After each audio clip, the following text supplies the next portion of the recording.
Stand by. The program will begin soon. There's an example yesterday I saw of this woman who's been here. I mean, we might even play this clip. She's been here 20 years. She has 3 kids who were born here.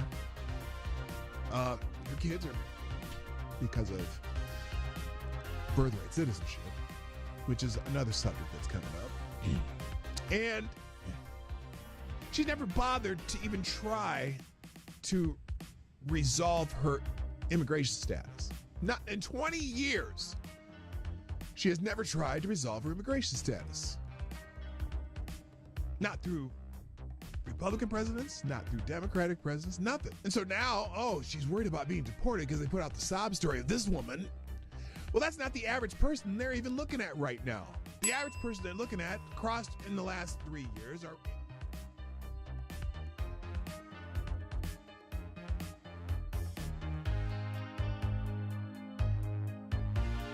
CNN is cutting jobs to embrace the digital future. No, they're cutting jobs because, as I like to say, they suck. CNN is undergoing significant restructuring, planning to lay off about 200 employees, which constitutes approximately 6% of its workforce. This move is part of a broader strategy under CEO Mark Thompson to pivot towards a digital-first approach, focusing on expanding digital subscriptions and reducing costs from traditional TV operations. Wait a minute. Didn't they already try the CNN subscription service, which failed miserably?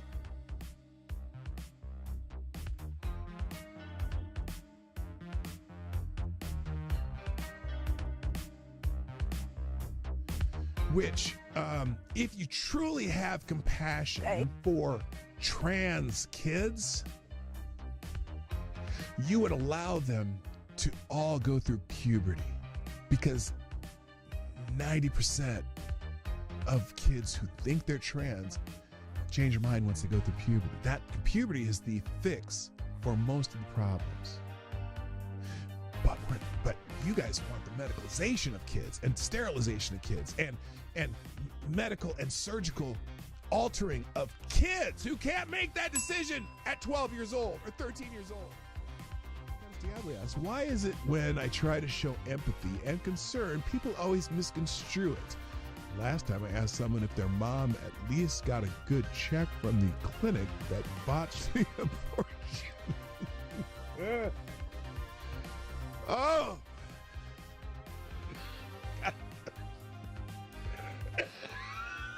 Oh, God. Damn it, AD. I think you just need to find a gentleman. Stand by. The program will begin soon.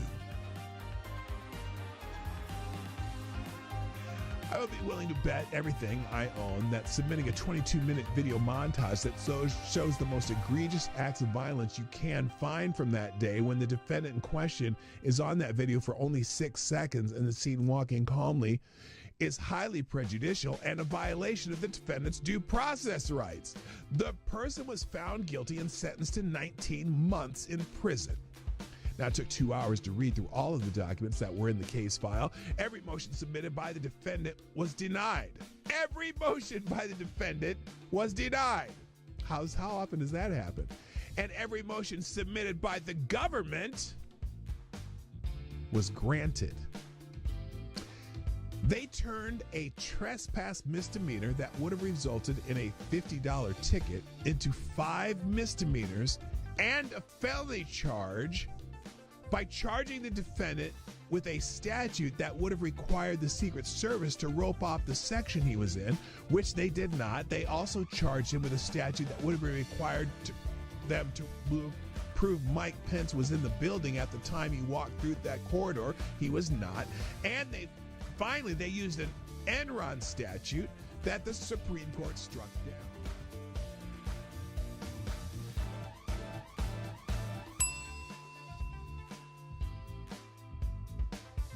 If you accept a pardon, you are admitting guilt. Period. That's the, because you can't be pardoned if you're not guilty. Whether he can preemptive pardon, whether he can issue President's reportedly asking his staff whether he can issue preemptive pardons for himself, his family members, Rudy Giuliani. There's a simple answer: no. No, Mr. Oh, that you would can't? Be a gross abuse Oh, of the presidential it's a pardon authority. gross abuse of presidential pardon authority. Well, there you go. You accepted a pardon, Adam Kinzinger. You think you may have committed a crime. Oh, here, Jamie Raskin. Dirty Q-tip. Dirty Q-tip, Jamie Raskin. What else? What did he have to say? Well, the seeking of pardons is Yes, it's only on powerful one side. demonstration of the consciousness of guilt. Or at least the consciousness that you may be in trouble. Jamie And that's Raskin. what's so shocking Did he get a about pardon this. also? Wasn't he on Well, that committee? The seeking of pardons is... He was on that committee. I'm curious if you're going to condemn that part. Are you going to condemn that pardon? You know, Joe Biden pardoned a lot of people. Yeah, he should answer for that and explain. Lots of murderers, lots of drug dealers, lots of people who killed people, commuted the sentence of a couple murderers. One drug dealer who people died from taking the drugs that they sold them. Stand by. The program will begin soon.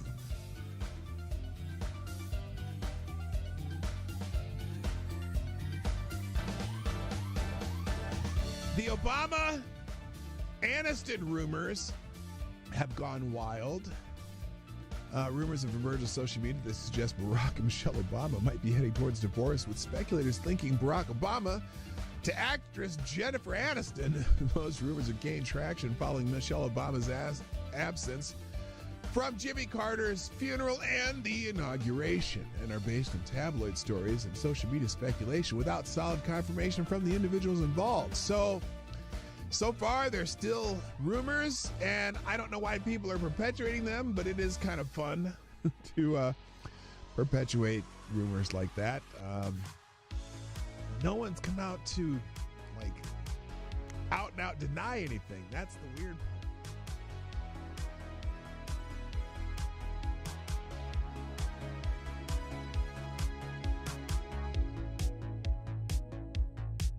We should just take a deep breath and acknowledge the audacity. The of a audacity! president who's so clearly concerned about his own criminal culpability. Oh my God, his own criminal culpability and his son's business dealings. I know that they're talking about Joe Biden, aren't they? And that of his family members.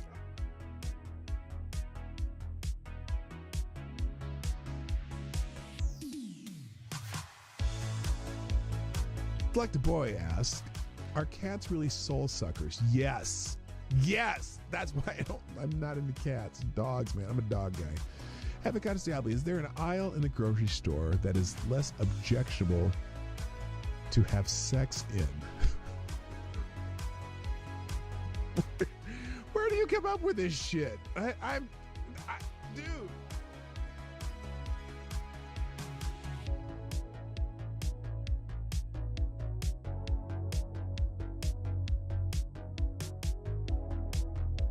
Has done something no person in the world has ever done before.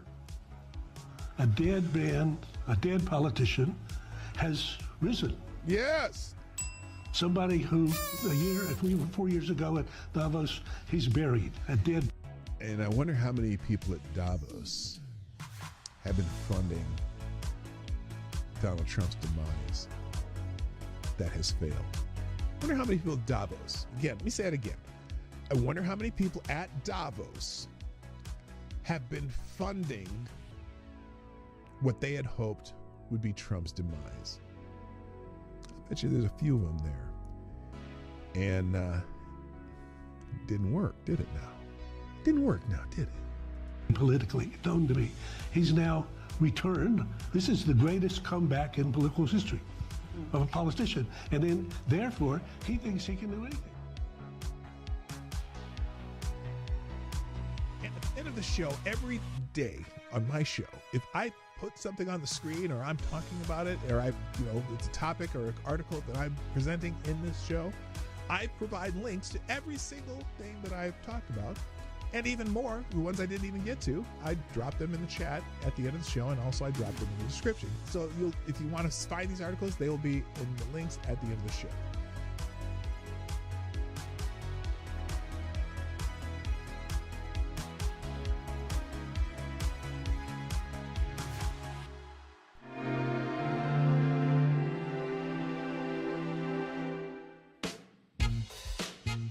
Ladies and gentlemen, coming to you live from the Lucky Dog studio in a hidden location somewhere in the upper Midwest of the United States of America, it's a brother making his own way but with all the wrong opinions. Welcome to the Morning Night Live with your host, the one and only P-Dog Knight. Yep, I'm here. How we doing? I love this music. Good morning, everybody. Welcome to the Morning Night Live. I'm your host, Marty, also known as P-Dog Knight on the internet. Welcome back to the P-Dog Knight channel. I'm using the dulcimer tones of the deep-voiced Marty because sometimes I get too excited. And I'm going to try not to do that today. Now, just a rundown of things we're going to talk about today. As I put in the description and on the Twitter, whatchamacallit thingy. Obviously, this thing with the signal thing, you know, that's the big news today. And there's a whole lot of opinions, and but for me, it doesn't look good. I'm sorry. Like I said in the description, my first reaction to this whole debacle was, at least initial. My very first reaction was, okay, who's going to get fired? Who's going to get fired? Because this is, it unfortunately, it makes the Trump administration look like amateur. At least, well, not the administration, but the at least the people who are in that signal group makes them look like amateur hour, for one. But also, I have a question that I know I'm not the only one asking it, but it was one of the first questions that came to mind when this happened.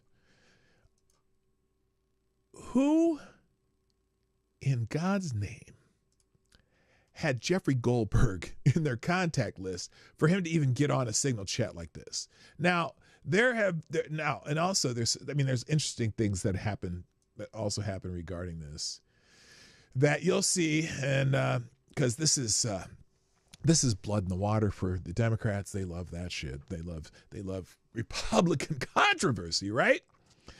But who the F and F had Jeffrey Goldberg from The Atlantic in their contact list to even send to him, to get him in the group? That's the first part. And I thought, was it actually Mike Waltz, or was it Mike Waltz directing someone to do that? Was it a staffer? Who the bloody hell had that idea? How did that happen? So anyway, there's a lot of stuff about that today, and I'm going to try to squeeze in a whole bunch in a short amount of time. But I am dumbfounded by this. It's just, it's crazy. Why is this still doing this? This drives me nuts. Every freaking day I got to fix this. So anyway, yeah, that's the main topic, and we'll try to get to that as quickly as possible. But first, of course, I need to say hello, so long, or not so long, farewell, Peter Bean. What is that? What am I doing? Anyway, let's, okay, that looks a little better, but still, that stupid box is still there, and that shouldn't be there. You can't necessarily, it's not obvious to you, but it's obvious to me, and it's bugging me. I don't know why I'm trying to fix this. Anyway, I've made myself a little more orange just to remove some of the weird stuff in the background. Oh my God, it's not working. Fuck me. All right, let's try this. Let's see. Is this going to do it? No, that makes it happen more. Okay, see, that's that. What do I need to change here? Contrast, maybe? Contrast? But the problem is, the more I put contrast, saturate. We can drop the saturate. Nope, you have to keep the sat rate up. How do you fix this? I know this is not important to you, but I don't like looking like an orange dude.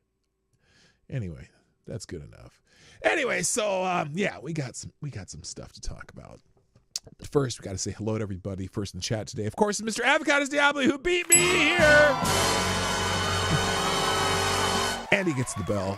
Also, good morning to Kara Soldier, K Shull, JB, Resolute Germ, Lewis, what up? Good morning, my other favorite Canadian, Unacceptable Views, Lord Stanhope's in the house.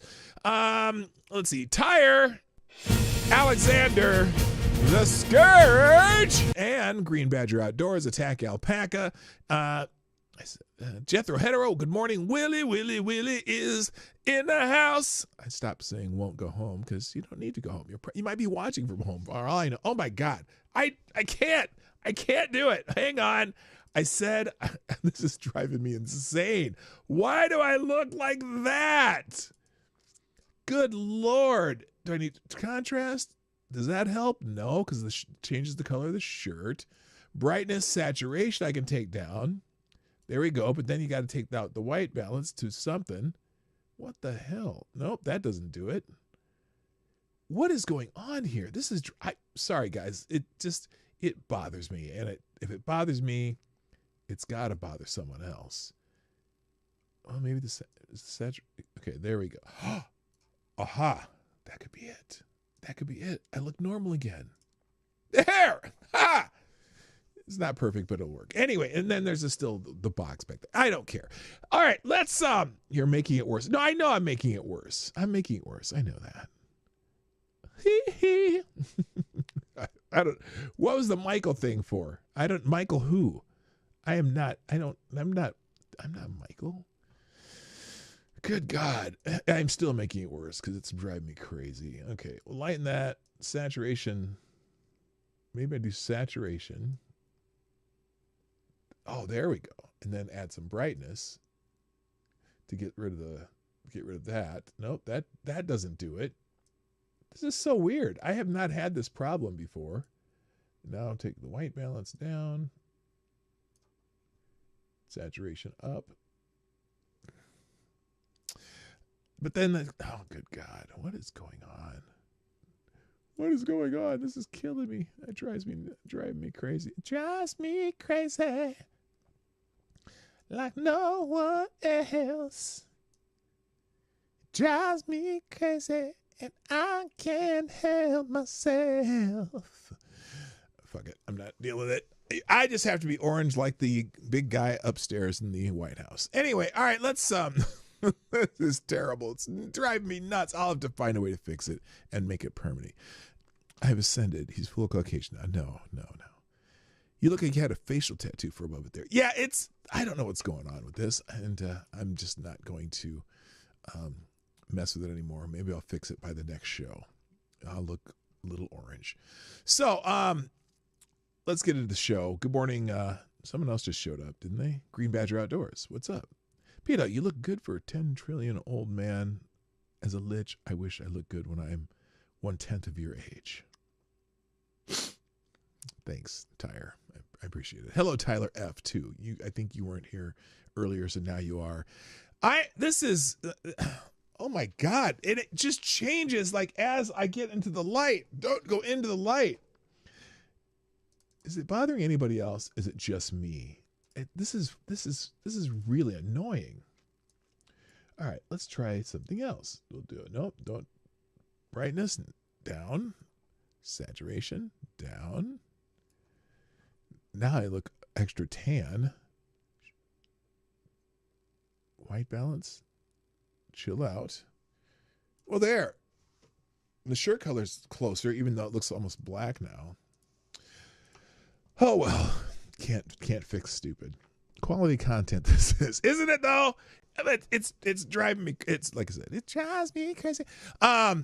All right, let's get into the show. By the way, thanks to the people who have tweeted out the show. You have to be very patient to have done this. Green Badger Outdoors, Tyler Alexander, Cashel, JB, and Resolute Germ have all retweeted my tweet of the show, and I got the woo from Ric Flair. We got a Patriot here from Green Badger Outdoors. I got JB with the let's go with some fire. Fire. And then Resolute Germ with the Daily Wrestler. That would be Earthquake. Was he Avalanche at one time, or is Earthquake and Avalanche two different people? I can't remember. And everyone wants to tweet out the show. So thanks everyone who did that. Moving on, let's get into the topics. Today is Hump Day, as always, and there it goes again. It's changing with the light. It doesn't matter. Today is Hump Day, and the first tweet up here at Hump Day is this lady, and I don't really know. Is there music? Nope, just her in front of a camera, and, you know, she looks pretty good for a woman my age. Whatever that means. But my favorite Hump Day post today was this of Kamala Harris with the requisite question, is she drinking it? Now, I don't know where this is from. I haven't even listened to it out loud, but I think maybe we can listen to this one and see, has Auntie Kamala been drinking again? So let's listen. Also is that when we think about like these moments where we see things that are being taken. Okay, things that are being taken. But also let's see it as nature abhors a vacuum. So where there's a vacancy, then let's wait, what? Right?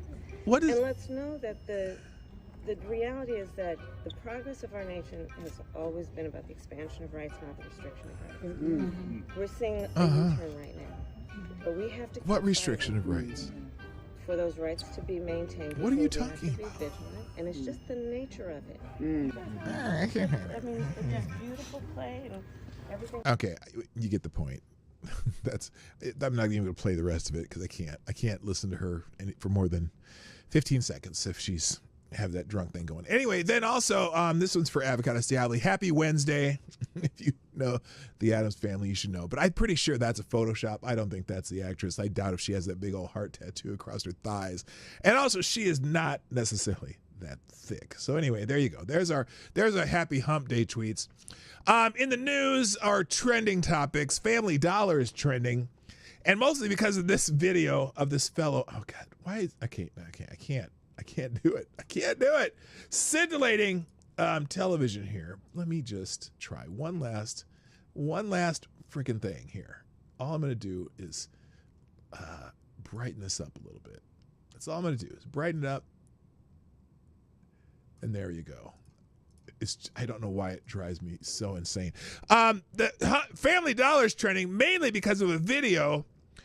Apparently, a Hispanic brother or a Family Dollar employee in Houston was saying some anti-black people shit in the Family Dollar. And this video has been going pretty viral. And so let's just check it out because I haven't seen I think I've seen this once. So here it is. A Family Dollar employee in Houston was using anti-black language, unaware that her customer is Cuban, who knows everything she was saying. So let's just check this out. All right. Let me give you a word of advice. Man, you got to watch what you say when you say it. Because this is what I'm saying. Because you don't know who speaks Spanish. Yo soy cubano, ¿me entiendes? Pero yo soy cubano. Y cuando habla la gente negra, estoy hablando de mí también. Okay, but I'm just saying, you need to watch what you say. Yeah, don't expect. Okay, I'm just letting you know though. If you're from a foreign land, people, especially black people, man, watch what you're saying. And I don't know if you've seen anything. I'm recording myself. I'm recording you now. So you know what? That's what I'm saying. They be talking that shit Spanish, thinking people don't understand their ass. Yo soy cubano. Cuando hablan la mierda de negro, tú hablas de mí también. So she got busted talking shit. Now, and I don't know if she was saying anti-black shit, but she certainly was talking shit about the customer. And I've had that happen when you're in the store and or you're in you're in a Chinese restaurant or something, and all of a sudden they say you order something, and then they say something in Chinese and then laugh to each other like you don't know what the fuck they're saying, or Spanish or whatever language it is. And it's always funny when someone nearby knows exactly what they're saying and then throws it back in their face. So, if you're in customer service and you're from a foreign land, don't assume all Americans don't know what the fuck you're saying. That's all I got to say. Good morning, amazing. Disgrace is in the house. So anyway, news items. Trump has signed a pardon for ex-Hunter Biden business partner turned key informant for Republicans in the Biden corruption probe. Now, okay, that's the Jeffrey Goldberg thing. We'll get to that. President Trump on Tuesday pardoned former first son Hunter Biden's business partner, Devin Archer, who was convicted of swindling an American Indian tribe, saying he was treated unfairly. Now, yeah, because here's the problem. Only Devin Archer was charged and not the other two people involved, a.k.a. Hunter Biden and the other guy. So here it is. Archer became a key informant for House Republicans investigating then President Joe Biden's role in his family's foreign business dealings and provided significant information incriminating the elder Biden, fueling an impeachment inquiry into the alleged corruption. Trump says, I think he was treated very unfairly, and I looked at the record, studied the record, and he was a victim of a crime as far as I'm concerned, so we're going to undo that. Trump added, congratulations, Devin. Archer, a father of 3, told the Post he was grateful to Trump and his family for sticking by him, and also to Tony Bobolinsky, another former Biden family associate, who came forward to corroborate information about different foreign dealings involving Joe Biden. He said, I want to extend my deepest thanks to President Trump. I am grateful to the president for recognizing I was the victim of a convoluted lawfare effort intended to destroy and silence me. Like many people, my life was devastated by the Biden family's selfish disregard for the truth and for the peace of mind and happiness of others. The Bidens talk about justice, but they don't mean it. So anyway, now when I saw this, hang on, where did I find this? I must have got this in the aggregator. So anyway, Archer's the one who basically said that, Biden was in on the foreign business dealings. It was all true, and for whatever reason, Joe Biden then preemptively pardoned everyone in his family, including his son, and the rest is history. So good for Devin Archer, because Devin Archer in this case seemed to be singled out by the Biden administration, and so FTG Joe Biden. So there you go. That's in the news. Next, also in the news, apparently there's a day of action planned at Tesla dealerships around the country. Tesla Takedown Movement plots a day of action against Elon Musk. The Tesla Takedown Movement, which organizes protests against Elon Musk and his role in the Trump administration, is gearing up for its biggest demonstration yet, with protests planned around the world this weekend. On its global day of action, this might be a good day for me to go to a Tesla dealership on Saturday. USA Today reports that the Tesla Takedown Movement, a growing backlash against Elon Musk and his involvement in the Trump administration and the Department of Government Efficiency, is urging protesters to sell their Tesla vehicles, which I don't understand how that, what does that do to Elon Musk to sell your used Teslas? I mean, it just makes no sense. Good morning, Scribe, Dog Thrapple. And then the movement's website declared Saturday, March 29th as a global day of action with dozens of planned protests across the United States, United Kingdom, France, Germany, and the Netherlands, and more. Now, I guess I'm curious as why that has anything to do doing this in other countries, but I guess that the other countries need to hate Elon Musk and Tesla too. So all these people who are so concerned about climate change are now going to get rid of their Teslas and buy American-made SUVs. So that's good for America too. And people who, look, I don't know that if you're going to try to sell your Tesla, who are you going to sell it to? I'm not buying a fucking Tesla. And I support Elon Musk's efforts, but I'm not buying on the electric car. I already explained that the other day, why I'm not. I drive too long distances to have an electric car that you have to stop for 2 hours to charge again. And some say, you can charge it more for 15 minutes and get this much mileage. No, I don't care. I don't know. And I'm not pulling a truck with a Cybertruck, even though I think there are some certainly cool features about a Tesla. Now, my wife, a Tesla would be fine for her because she doesn't do a ton of driving. She drives in town. But then again, we live in Minnesota, which is really hard on those batteries. I'm not buying it. I don't get it. So anyway, the planned protests come amidst a significant decline in Tesla stock value, which has lost almost 40% since December, falling from nearly $500 share to around $270. So the other thing it's like, this is blue on blue crime. I mean, the Tesla peoples are generally climate change peoples. So you go key someone's Tesla, you turn what? They're stuck in a steam powered tractor. No, I don't have a steam powered tractor. I have an F-150. Anyway, it just doesn't make sense. None of this makes sense. And I get it. They hate Elon Musk. But and then they go commit vandalism. Now there was an incident though. Here's the one that is kind of really concerning though. Some suspicious incendiary devices were discovered at a Tesla dealership in Austin. Now, when they say incendiary devices, they mean bombs.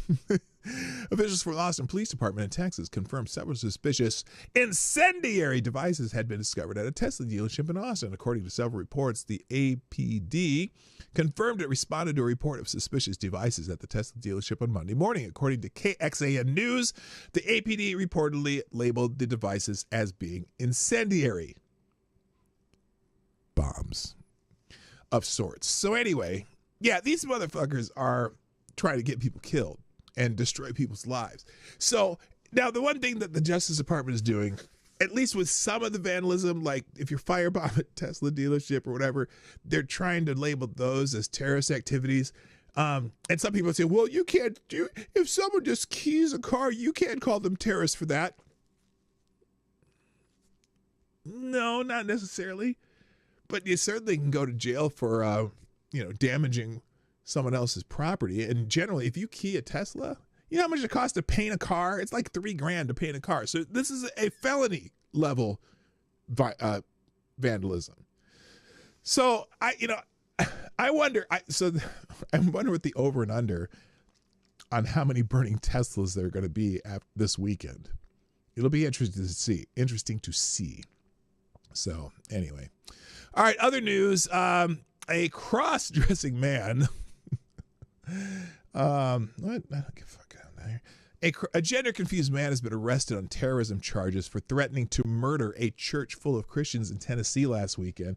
What is going on with all the, excuse me,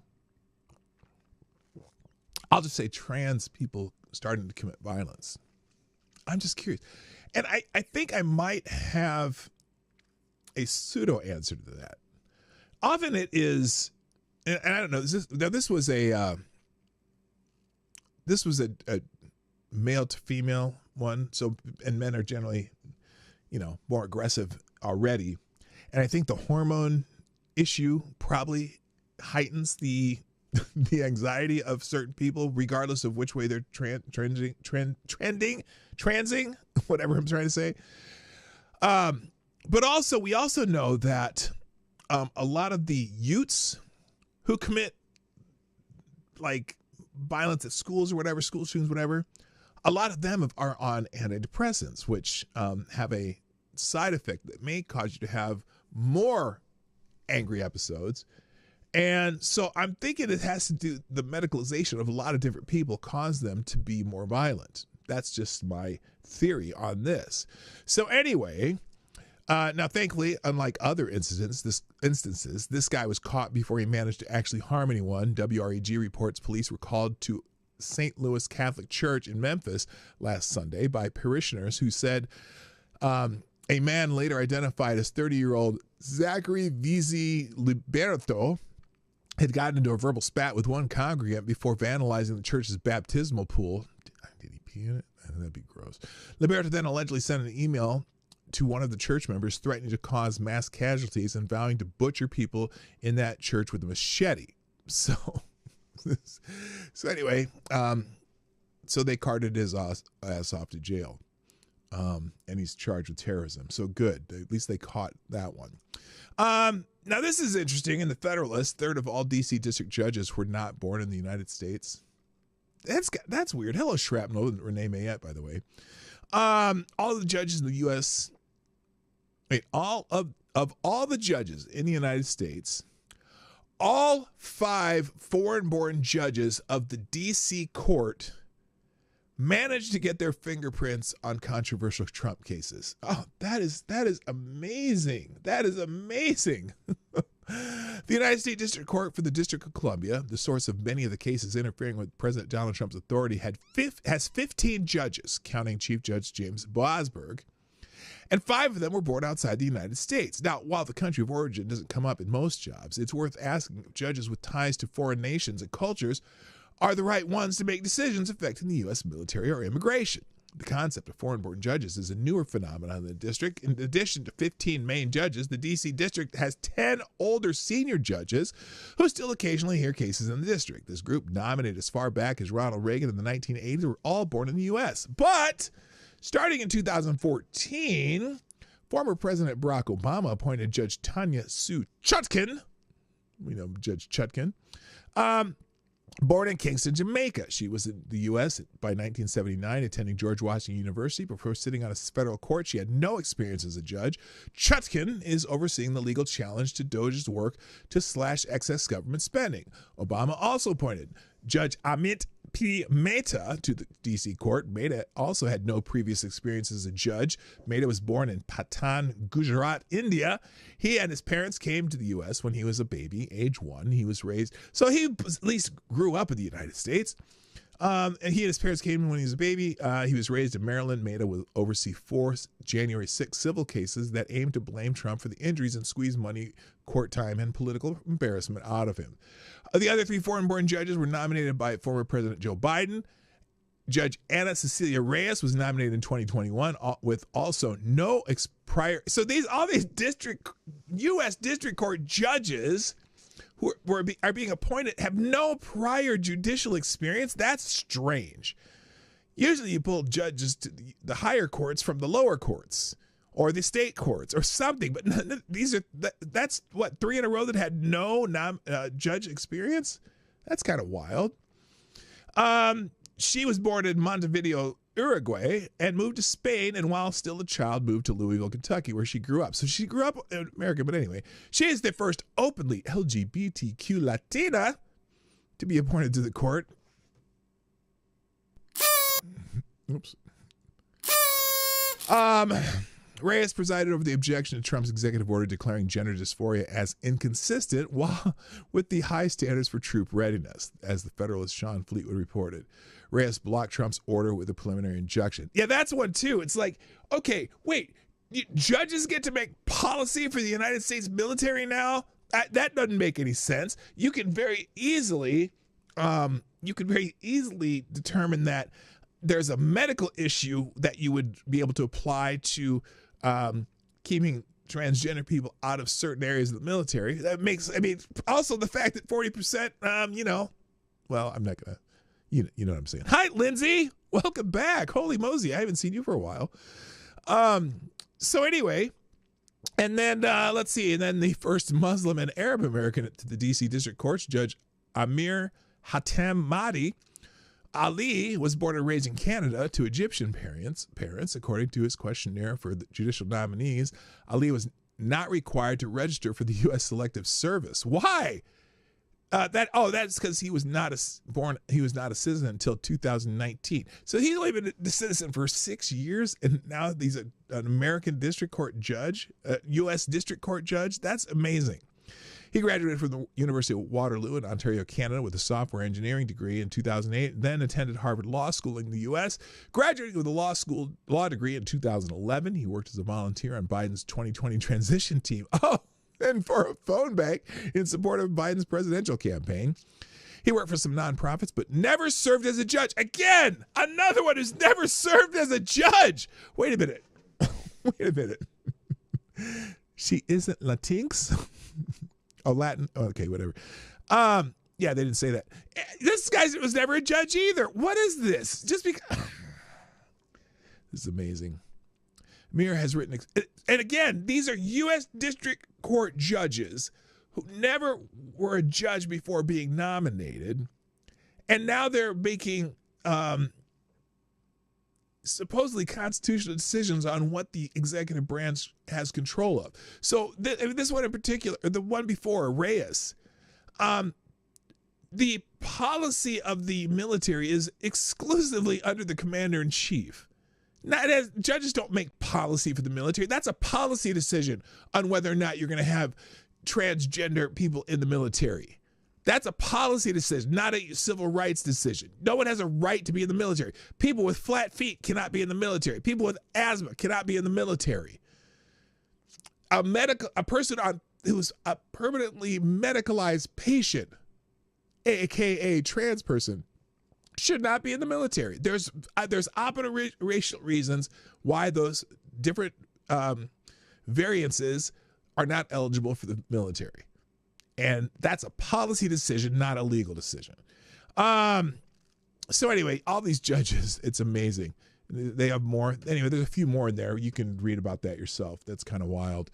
And then finally, other news. Have you been following the saga of Jasmine Crockett? I'll touch on it, but you're going to read the article yourself. But anyway, she's been yapping away about a lot of things. She's getting a lot of attention for it too, and she claims that, oh my gosh, I am just I'm in the minds of Republicans. I am, occupying space in their minds that doesn't need. Well, she says a lot of stupid shit. That's why. So here's one of the things she said about, and they're considering this her inciting violence against Republicans. She's talking about, well, here, just listen. I think that you punch. I think you punch. I think you're okay with you okay with punching. I think so remember,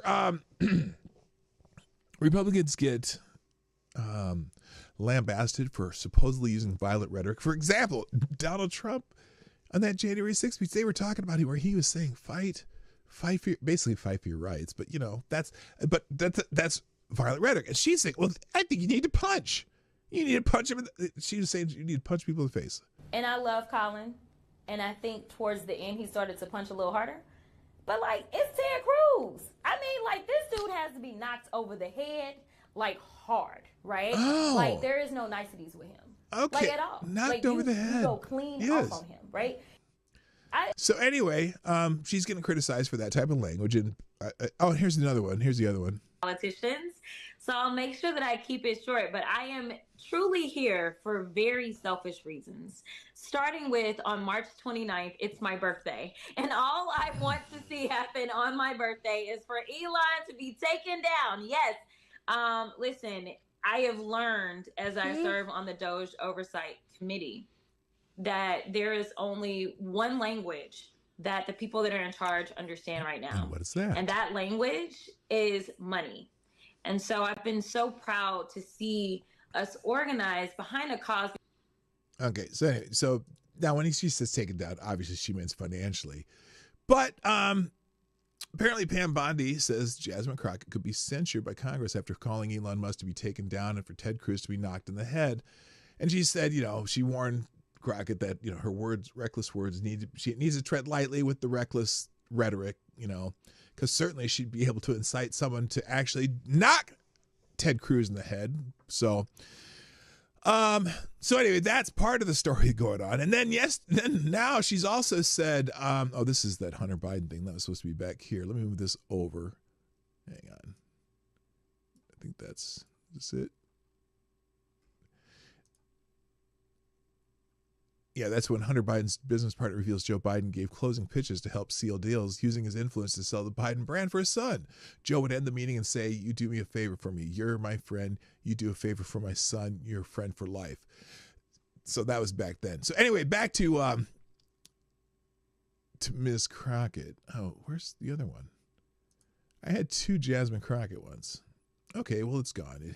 It's gone. Never mind. All right. Other things happening. Now, this was a post by the Associated Press.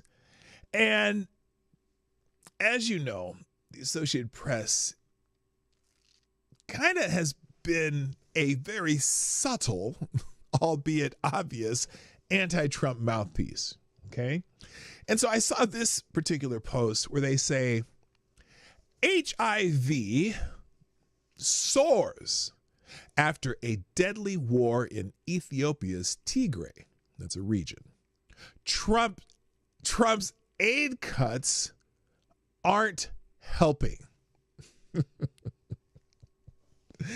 Now, tying that to Donald Trump is so dirty as far as I'm concerned. So I wanted to show you, is there two of these, or did I just do the same one? I clipped that twice. Here's the article they write. Listen to this.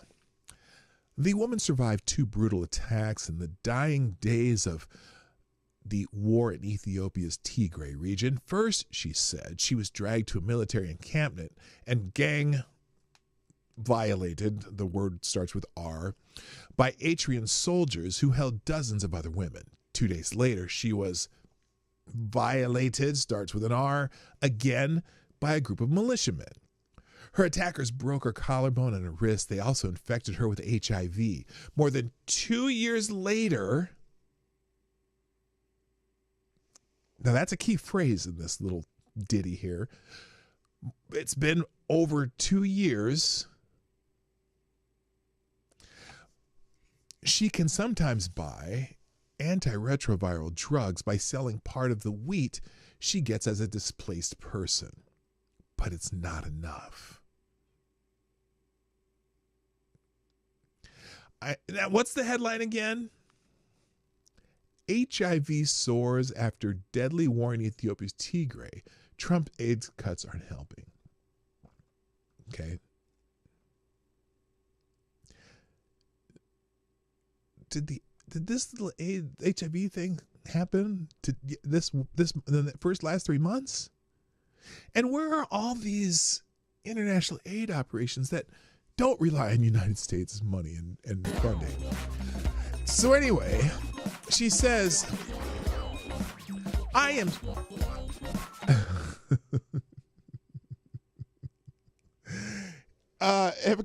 thank you. This is a good advice, and I'll keep it in mind. And thank you for dropping a 223 in the tip jar. You are the new Streamlabs Superstar sponsor of the day. Abkari Diali says, if you want to avoid using the term gang are violated, just say she got democracied. Now when you say democracy, that's not a deviation of democracy. It's a deviation of Democrat, because you get, every time they do something, you get gang. Thank you, Avocados Diablo. That's beautiful. All right. So the woman says, I am strong, but my disease is getting worse and worse. The Associated Press at a clinic in Shire, a town in northwestern Tigray. Oh, I guess that's what? Oh, that's where they were. The AP typically does not identify people who are victims of sexual abuse. But, to get to write a hit piece on Trump, you get to do that, right? Then, okay, wait a minute. Tigray was once considered a model in the fight against HIV. Years of awareness-raising efforts had brought the region's HIV prevalence rate to 1.4%, one of the lowest in Ethiopia.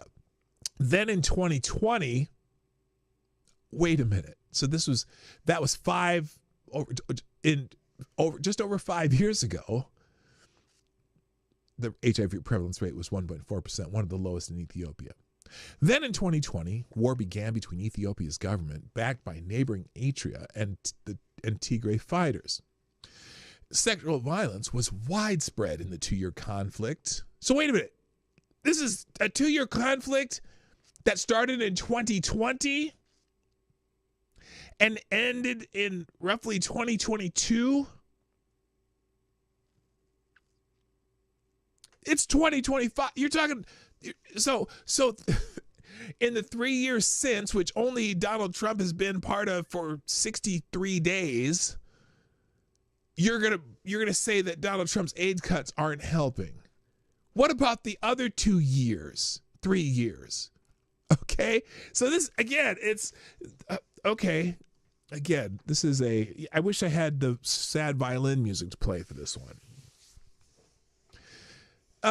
Then in year 2020, blah, blah, blah, sexual violence in the 2-year conflict, which also had mass killings, hunger, and disease, as many as 10% of women and girls aged between 15 and 49 in the region of 6 million people were subject to sexual abuse. But most democracies and democracied,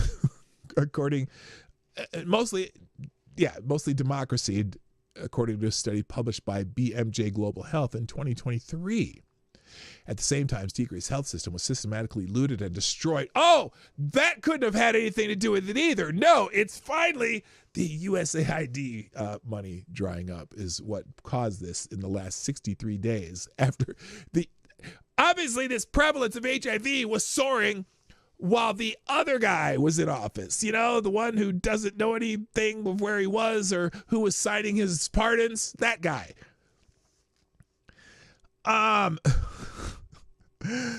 As a reason, okay, so again, at the same time, we're talking in 2023.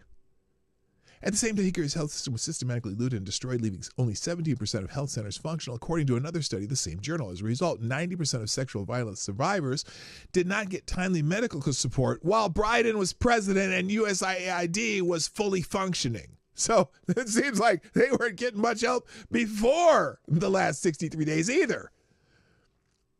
Today, the HIV prevalence rate in the Tigray is 3%, more than double the pre-war average. Wait a minute. HIV soars. It was 1.5% and it's 3%. So yeah, it went up, or 1.4% now 3%. Shut up, AP. More than double the pre-war average, according to local health authorities in the United Nations. The rate among the region's roughly 1 million displaced people is 5.5%. Ew, that's not good. Among sexual violence survivors, it's 8.6%. So, again, did this just happen in the last 63 days? Now, it's not helping. How was it helping before?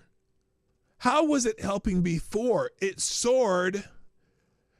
Unless all this 8.6% got it in the last 63 days, which I'm doubting that there was even, that would be a lot of people testing to get it up to 8.6% for sexual violence survivors.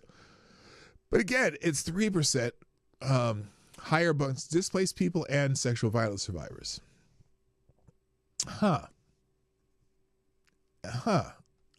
I'm trying to figure out how this headline, Trump's AIDS cuts aren't helping, looks like nothing was helping. What are you talking about? And notice I'm scrolling down in this article trying to figure out how they shoehorn Trump into this. They don't even mention. I don't see a single. Here it is. The Trump's decision to kill 83% of U.S. agency international development programs globally is worsening the situation. Ethiopia has already laid off 5,000 health workers who were hired with U.S. funds to combat HIV. Meanwhile, charities helping HIV patients receive treatment have received stop work orders. They include the Organization for Social Services, the Health and Development, the national agency whose Tigray branch was testing people for HIV and giving HIV patients food and financial support. Since the end of the war, things were slowly improving, said Jurga. Wait a minute. How are they improving if the HIV rate surged prior to the last 63 days? Bueller? So anyway, this is a hit piece for no reason. This was happening. Again, the war ended in 2022. So the surge of HIV cases had been surging for 3 fucking years. And so now you're saying, oh, the last 63. If you let's look at the headline again. Look at the headline again. HIV soars after a deadly war in Ethiopia's Tigray. Trump's AIDS cuts aren't helping. What was helping before the last 63 days?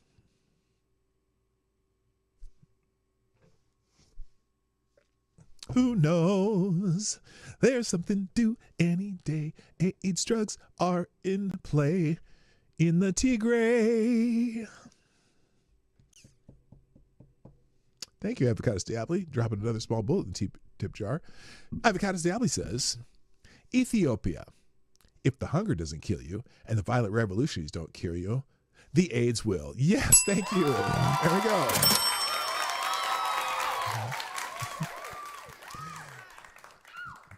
Sounds like a tourist trap. Okay, anyway, let's move on. Oh, Bernie Sanders. I was going to highlight this Bernie Sanders tweet, and then we'll get to the main topic. So Bernie Sanders has been on a tear tweeting lately and talking about oligarchy and all this stuff. But this is the one that I caught my eye this morning because it was at the top of my X feed. Bernie Sanders says, I don't think in the year 2025 that we should continue to accept reality which sees women paid just 75 cents for every dollar men are paid for doing the same job. If we want to achieve economic justice in this country, that means equal pay for equal work. Did this motherfucker just go wage gap again? Talk about wage gap as if they're equal pay for equal work. What equal work, Bernie?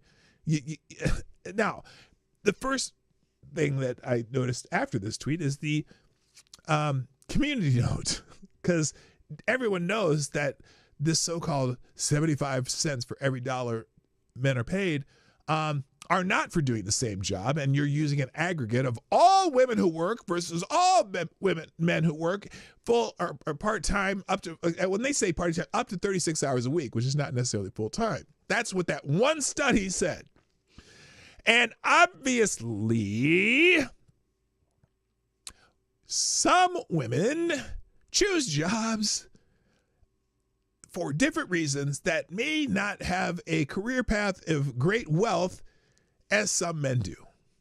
And on average, you can't take the average of all women and their pay and all men and their pay and make a comparison. You can only compare when you use exact same jobs, exact same hours, exact same job description, exact same productivity, exact same, because look, you might say, okay, so let's say, for example, I have a real estate agent, right? And I don't care what the demographic is. I have a real estate agent who works full time as a real estate agent, but they kind of just are content with, maybe selling 2, 3, 4 houses a year. And that's, because they do a lot. They like to travel. They like to go swimming. They like to golf. And so they don't work a whole lot at the real estate, and they sell 2 or 3 houses a year, and they might make, $60,000 a year, maybe. Okay.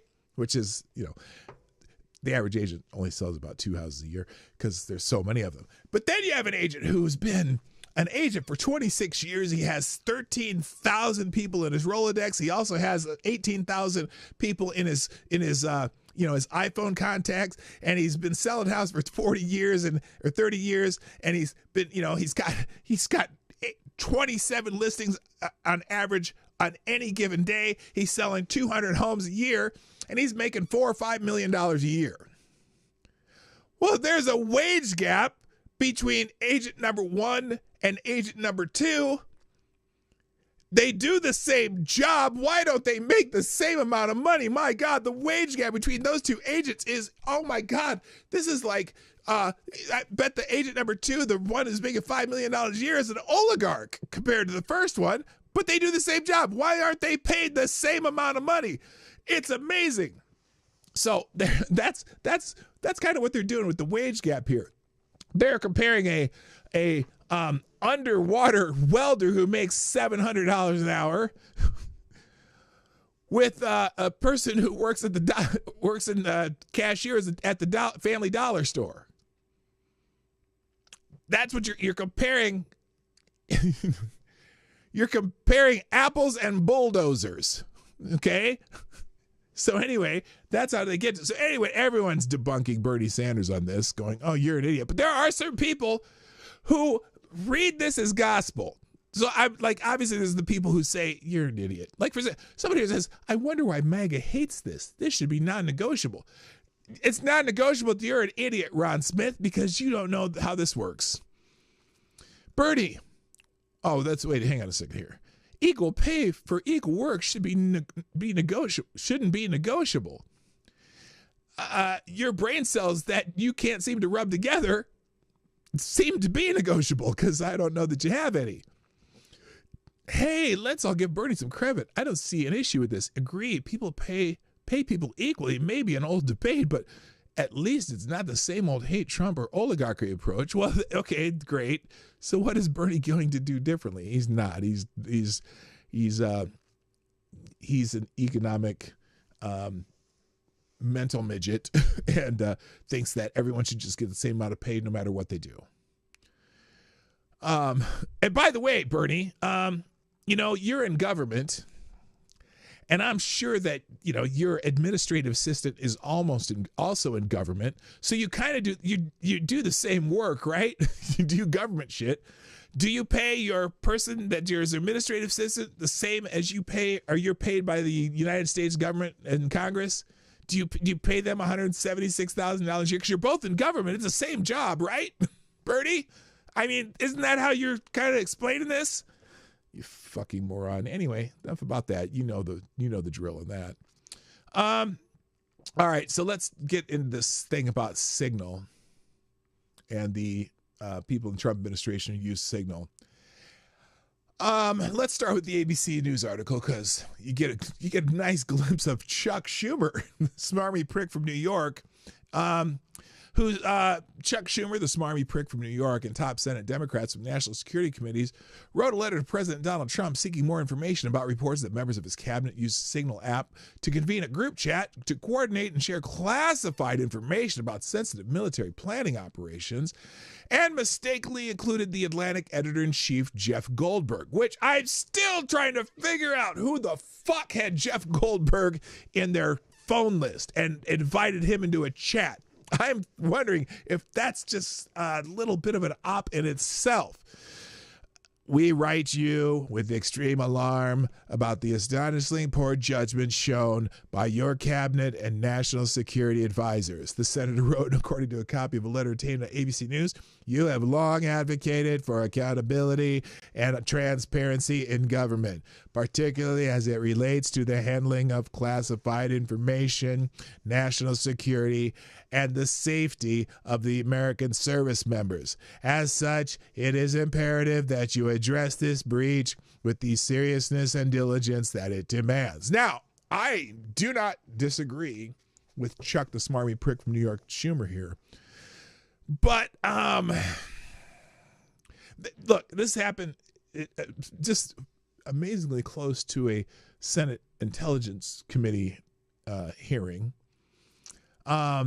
And they're asking for Pam Bondi to look into this. They're asking for the FBI to look into this. The letter asked Trump to preserve the chat in question, along with any other discussions of government business, occurring on any messaging application, citing concerns that Signal messages, which are set to automatically disappear after a fixed period of time, could violate both Federal Records Act and the Presidential Records Act. You and your cabinet are responsible for the safety and security. Oh, by the way, these motherfuckers worried about preserving evidence or whatever. The same ones who haven't said shit about the January 6th committee destroying evidence. Just saying. You and your cabinet are responsible for the safety and security of the American people, as well as our military service members and intelligence personnel in the field. We expect your administration to address this dangerous lapse in security protocol, whether intended or not, with the utmost seriousness, and uphold the ethical accountability. So, right, look. He's right, and I'm gonna say he's right. The letter was signed by the Judiciary Committee ranking members Dick Durbin, I'm sorry, I messed up his name. I'm sorry.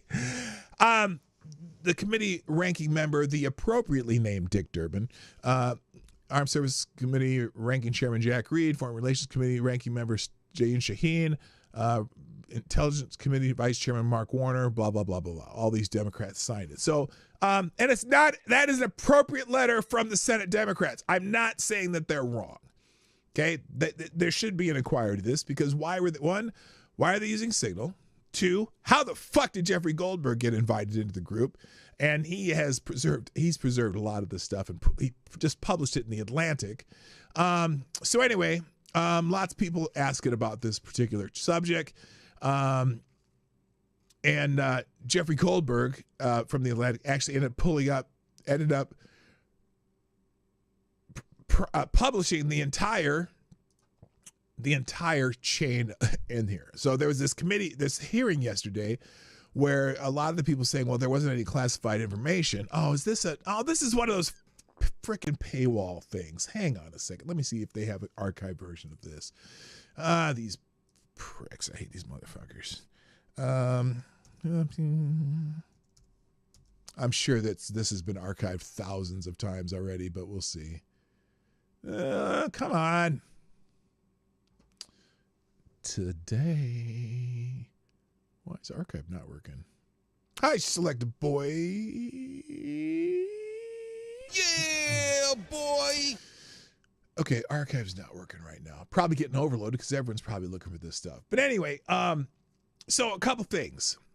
And, the lefty, the Democrat chill bots, whatever motherfuckers, are all over this. Editor-in-Chief Jeffrey Goldberg has released the Signal War Plans text thread. Here are the attack plans that Trump advisors shared on Signal. And again, this was supposed to be a closed group. So the fact that Jeffrey Goldberg, how he got in there is apparently Mike Waltz put him in there.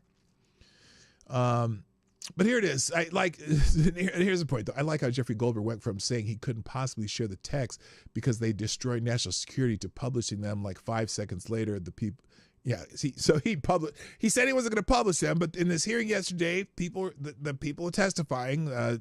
Tulsi Gabbard, I don't know why Kash Patel was testifying because he wasn't in it, but other people that were in that text group said that they weren't disclosing classified information, but then in the text they were talking about war plans that were about to happen, and so there you go. I mean, the fact is they were there, and I'm just wondering who's gonna get fired. Someone's got to get fired over this. As much as I support the administration, someone should be fired. Now, the other thing about this, too, is... there we go. Let's see if that's there. Oh, good God. I hate this site. Because this is the one where you always got to check the pictures. Why isn't it working? Anyway, let's go back to... There's another article here that I wanted to show you. Oh, the NPR article. Now, here's another problem with this situation. And, for fuck's sake. Okay, we're not going to get that archive version of that article. Not going to worry about it. That's why I should always check these beforehand.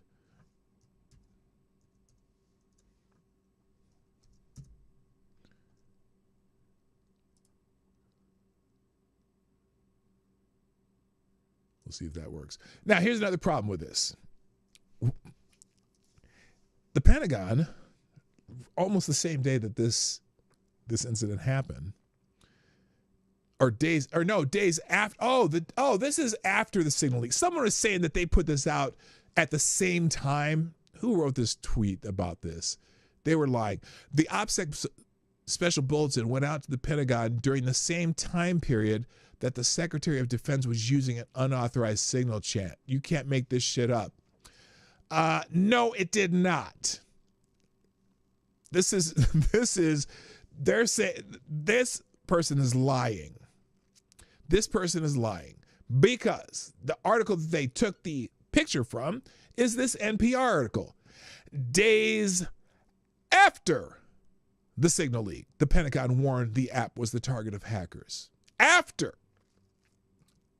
Several days after the top national security officials accidentally included a reporter in a Signal chat about bombing Houthi sites in Yemen, a Pentagon-wide advisory warned against using the messaging app even for unclassified information. A vulnerability has been identified. Oh, really? Yeah, you might put the wrong person in your chat. In the Signal Messenger application begins department-wide email dated March 18th and obtained by NPR. The memo continues. Russian professional hacking groups are employing the linked devices feature to spy on encrypted conversations. Because it is an encrypted app, supposedly, but if you invite the wrong person, so much for encryption, right? Russian professional hacking group are employing the linked devices feature to spy on an encrypted conversation. It notes that Google has identified Russian hacking groups that are targeting Signal Messenger to spy on persons of interest. Moreover, a memo in 2023 obtained by NPR warned of using Signal for any non-public official information. So this is not. Let's see. This is the current memo. Screen grab from a Pentagon-wide memo warning against using the messaging app Signal, which came out 3 days after this story broke. Let's see. A Signal spokesman said the Pentagon memo is not about the messaging app level security, but rather that users of the service should be aware of what are known phishing attacks. That's when hackers try to gain access to sensitive information through impersonation or other deceptive tricks. So that's not even hacking the app. That's phishing, motherfuckers, which probably is how Jeffrey Goldberg got in there. Once we learned that Signal users were being targeted and how they were being targeted, we introduced additional safeguards and in-app warnings to help protect people from falling victim to phishing attacks. This work was completed months ago, said Signal spokesman Jun Harada.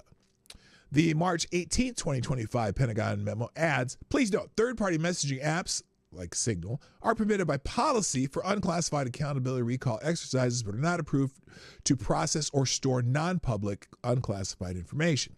The encrypted Signal app is what Secretary of Defense Pete Hegseth and other lead national security officials within the administration used to discuss bombing Houthi sites this month. The Atlantic editor-in-chief, Jeffrey Goldberg, was inadvertently added to the group and was privy to the highly sensitive discussions.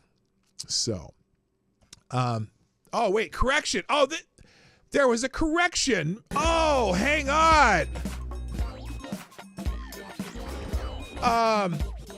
March 25th correction. So this is a correction from today. This is yesterday's or earlier. Oh, this is, wait, PM yesterday. This was yesterday at 12:49 in the afternoon. Then they had a correction later in the day. Correction. An earlier version of this story incorrectly identified the accidental release of classified data over insecure channels such as slippage when the incident is minor. The correct term is spillage, and the term applies regardless of severity. An earlier version also incorrectly said a recent Pentagon memo about Signal went out before the leak to a reporter in a chat about bombing Houthi sites in Yemen. The memo was distributed days after the leak. Oh, that's important to that. That's why people thought this was already out there. So let's do this. Copy. And we're going to reply to this butthole. Where is he at?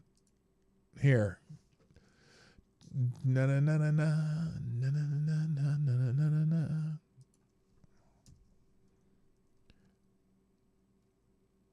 All right, there.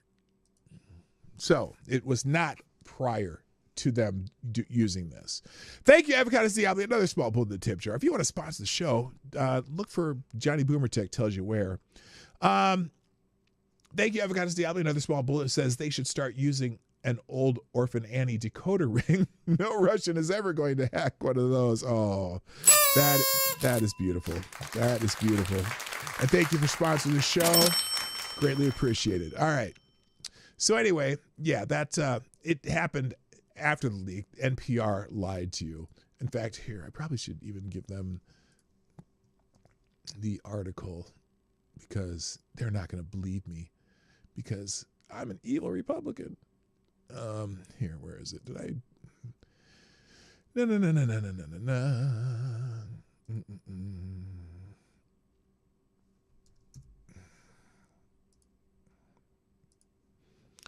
All right. Anyway, so now in this hearing yesterday,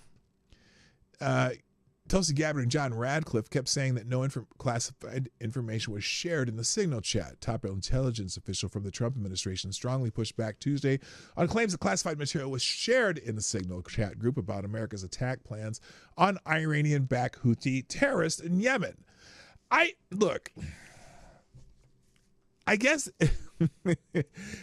in the best Bill Clinton that I can muster, well, it depends on what you consider classified information. I did not sleep with that woman. The comments were made during a Senate Intelligence Committee hearing less than 24 hours after the Atlantic editor-in-chief Jeffrey Goldberg published a story about the Signal chat group after he was accidentally, I'm still worried about this accidentally included. I'm still wondering how. After he's included in the group that was able to monitor communication between officials. Jeffrey Goldberg, of all people. What was his famous? What's he famous for? Suckers and Losers story.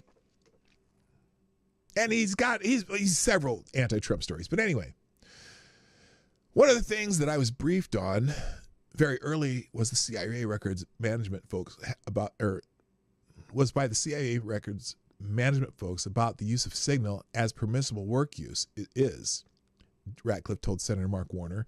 That is a practice that preceded the current administration to the Biden administration. Yeah, the Biden administration was using it too. But again, they didn't invite Tucker Carlson or Sean Hannity to join in one of the conversations. So that's why you don't know about it. That is a practice that preceded the current. Okay, to say. He said that his communications in the group were entirely permissible and lawful and did not include classified information. Yeah, he might not have been on that. Who knows? Director of National Intelligence, Tulsi Gabbard, subsequently told Warner there was no classified material that was shared in the Signal chat. The questions came after other top Trump officials, including Vice President J.D. Vance, Defense Secretary Pete Hegseth, Secretary of State Marco Rubio, and National Security Advisor Mike Waltz, and others, were discussing timing and messaging for U.S. military strikes in Yemen against the terrorist group. The White House confirmed the authenticity of the group chat, saying in a statement that it is reviewing how an inadvertent number was added to the chain. While the Trump administration confirmed that the group chat highlighted in the Atlantic story was genuine, White House Press Secretary Caroline Leavitt slammed Goldberg's sensationalist spin. She wrote on an X that no war plans were discussed. So then he printed all the war plans that were in the discussions. On a Signal group and no classified materials were sent in the thread. The White House counsel's office has provided guidance on a number of different platforms for President Trump's top officials to communicate as safely and efficiently as possible, Leavitt added. As the National Security Council stated, the White House is looking into how Goldberg's number was inadvertently added to the thread. Thanks to the strong and decisive leadership of President Trump and everyone in the group, the Houthi strikes were successful and effective. So, yeah, these discussions were the same day as the attacks on the Houthis' positions. Now, and apparently you can't, there's no way to do this this article. But so then Jeffrey Goldberg this morning published the entire Signal chat that he wasn't going to do because it might be national security issues. But since they testified, he said, well, I'm going to print these anyway. So about that Signal chat, on Monday, shortly after we published a story about the massive Trump administration security breach, a reporter asked the Secretary of Defense, Pete Hegseth, why he shared plans about a forthcoming attack on Yemen on the Signal messaging app. He answered nobody was texting war plans, and that's all I have to say about that. At the Senate hearing yesterday, the Director of National Intelligence, Tulsi Gabbard, and the Director of Central Intelligence Agency, John Radcliffe, were both asked about the Signal chat, to which Jeffrey Goldberg, the editor-in-chief of The Atlantic, was inadvertently invited by National Security Advisor Mike Waltz. There was no classified material that was shared in that Signal group, Gabbard told the members of the Senate Intelligence Committee. Well, if you just want to go on Twitter and find what he published, since I can't do the... Since I can't show you the Atlantic article, where is it now? Here it is. So the Krasensteins, excited as always. Checkmate! Breaking, Jeffrey Goldberg from The Atlantic just has released the full text message chain. I have provided all text in this post and the thread below. So he proceeds to put on X the entire conversation, which clearly, let's see, team establishing principles for coordination on Houthis, particularly over the next 72 hours. My deputy Alex Wong is pulling together a Tiger team at deputy's agency chief of staff level following from the meeting in the sit room. Anyway, if you go through this, they definitely were talking about the attacks. Now, I'm not sure, since the attacks happened 2 hours later, what would be considered classified or not. But you would think that when they say things like, time now, weather favorable, just confirmed with CENTCOM, we are go for the mission launch. F-18's launched first strike package. Tiger trigger-based F-18 first strike starts. I mean, these are all things that are happening in real time, and